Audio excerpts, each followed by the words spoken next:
Дали им веруваш на новинарите? Па не на сите. Има од новинари до новинари. Тие генерално што си ги проверувам вестите, на тие што имаат историја дека се точни, да им верувам, но има некои на кои што не им верувам. Па не на сите. На 50% можеби.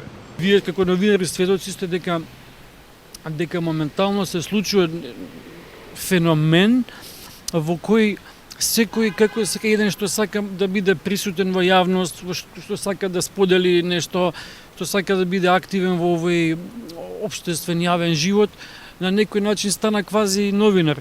Вие приметувате дека и приучени, и ненаучени, и неедуцирани луѓе на некој начин стана новинари. Некако како новинарството да го губи фокусот. Дали комерцијалниот момент, дали трендовите, дали желбата да се биде по секоја цена присутен во јавност, да инфлуенсираш нешто, нели, да влијаеш во нашиот живот, секој еден трет ќе се појави во медиуми, може да обичниот човек не може да распознае веќе дали е тоа новинарство, дали е тоа новинар, дали е тоа известување. Така да, дали им верувате, не знам дали им верувам. Значи, јас секогаш гледам да информација што добивам да е потврдена од институција официјална со печат и потпис. Па добро, има новинарите кои објективно ги даваат информациите, меѓутоа има новинари кои го злоупотребуваат, тоа морам да признам.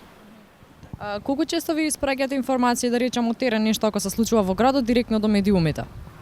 Јас лично не испраќам, тоа ги проследувам информациите, нели сега овие што има мрежи, можеби да, ќе шерувам нешто интересно, меѓутоа и тоа нешто што ќе ми се чини во моментот интересно, не знам колку е вистинито.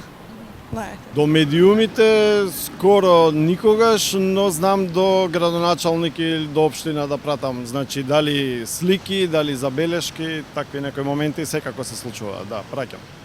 Не толку често, мислам има случајно неколку пати и објавена била веста, ама гледам доколку ми сметам дека треба да се објави, да биде тоа објавен, да го испратам барем.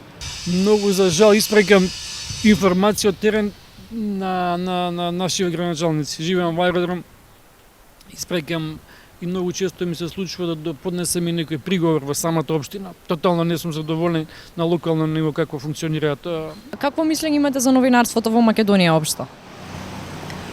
Па, како да ви кажам, немам некој посебно мислење, затоа што не сум од таа бранша, па не знам сега да не навредам некого. Сега ајде да кажам сега, еве само еден можеби негативен пример на Facebook што се овие постои некоја реченица, се случило нешто страшно и onda отварате некоја сосем небитна работа. Ете тоа е како негативен пример. За позитивното сигурно има и позитивни работи. Има простор за подобрување. Додуша мора да признам дека има одредени групи новинари во Македонија кои што многу озбилно си ја сваќаат својата работа и се стварно за пофалба. Па треба да биде многу понезависно и да не биде само нарачани текстови да се пишуваат и дека треба да истражуваат многу повеќе од ова до сега, барем што е. Бидејќи мислам дека до пред 15 на години многу повеќе имаше слобода во новинарството него сега. Дали читате повеќе весници и списанија или пак повеќе онлайн проверувате информации? Онлайн, електронски медиуми. Најчесто онлайн, но од време на време сакам некој весник да си купам така за под дома, крстословки, интересни текстови да стои на тераса. Но немам купено дневен печат со години, да ви кажам наискрено. Печатена информација купувам исклучиво како книга.